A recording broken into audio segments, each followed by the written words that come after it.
नमस्कार, मी सिद्धार्थ भडकुंबे जनता संघर्ष news channel मध्ये आपल्या सर्वांचं स्वागत आहे।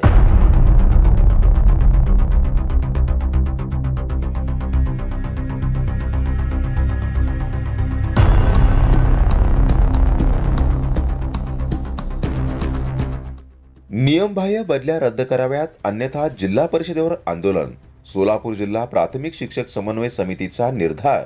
अक्कलकोट तालुक्यातील प्रभारी गट शिक्षणाधिकारी प्रशांत आरवाळे यांनी मुख्य कार्यकारी अधिकाऱ्यांच्या दिनांक 22 जुलै 2024 या आदेशाला केराची टोपली दाखवत मनमानी पद्धतीने 21 प्राथमिक शिक्षकांच्या नियमबाह्य बदल्या गट शिक्षणाधिकारी शंकर कवितके यांना अंधारात ठेवून केल्या आहेत। सदर बदल्या तातडीने रद्द कराव्यात, अन्यथा सोलापूर जिल्ह्यातील सर्वच शिक्षक संघटना समन्वय समितीच्या माध्यमातून सोलापूर जिल्हा परिषदेवर आंदोलनाचा इशारा समन्वय समितीच्या वतीने सोलापूर जिल्हा परिषदेचे मुख्य कार्यकारी अधिकारी कुलदीप जंगम आणि शिक्षणाधिकारी कादर शेख यांच्याकडे लेखी निवेदनाद्वारे दिला। विभागीय आयुक्तांच्या अधिकाराचा गैरवापर करत वरिष्ठ अधिकाऱ्यांची दिशाभूल करत मनमानी आणि नियमबाह्य पद्धतीने कामकाज अक्कलकोट तालुक्यातील प्रभारी गट शिक्षणाधिकारी प्रशांत आरवाळे यांचे सुरू आहे।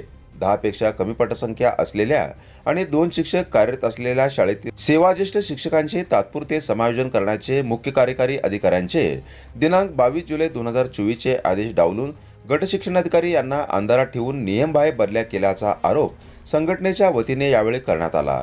जिल्ह्यातील इतर सर्वच तालुक्यात नियमानुसार कामकाज चालत असून त्याला अक्कलकोट तालुका मात्र अपवाद असल्याचे यावेळी नमूद करण्यात आले। नियमबाह्य कामकाज करणाऱ्या प्रभारी गट शिक्षणाधिकारी प्रशांत आरवाळे यांच्यावर कारवाई करण्याची मागणी निवेदनाद्वारे करण्यात आली। यावेळी मागासवर्गीय संघटनेचे तालुका अध्यक्ष मांतेश्वर कट्टीमनी, महाराष्ट्र राज्य आदर्श शिक्षक समितीचे जिल्हा नेते बाबा शेख, राजन ढवण, उम्मीद सय्यद यांच्यासह इतर पदाधिकारी उपस्थित होते। तर अशाच नवनवीन घडामोडी पाहण्यासाठी जनता संघर्ष न्यूज चॅनलला लाईक करा, शेअर करा आणि सबस्क्राइब करायला विसरू नका।